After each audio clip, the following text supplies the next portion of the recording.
Пријавете албанофобија, ама само во инбокс. Не одговарам на повици. Оригинал како купи продај огласите.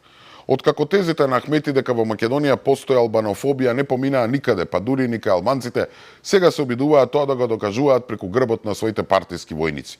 Веројатно ќе ги тераат да пишуваат пораки и демек да пријавуваат дискриминација по етничка основа. Поочајнички обид на ова на Ахмети и Дуи, со кое сакаат да се прикажат како жртви на антиалбанска политика, не сум видел.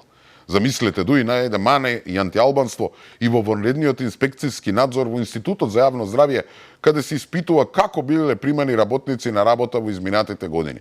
Според нив, директорката спроведувала дискриминаторска политика за да ги потчини и исклучи албанците од оваа институција. Ама проблемот е што и инспекторите се влезени во институтот не заради албанците, туку поради пријава дека дел од вработените во оделот за администрација воопшто не го полагали испитот за административен службеник. А ајде да погодиме од 3 пати кој ги примил и дали има врска тоа што дека се албанци или па можеби што се партиски војници на Дуи. Така што криминалците се криминалци без разлика од која етничка заедница се.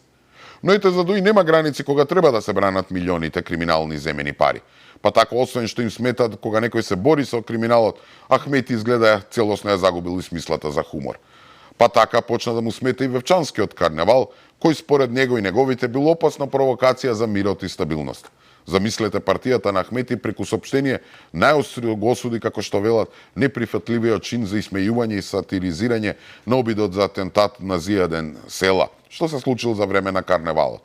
Од партијата велат, цитирам, тоа било тешко нарушување на човечкото достоинство и опасна провокација за мирот и социјалната стабилност. Овие Дуи навистина не се нормални.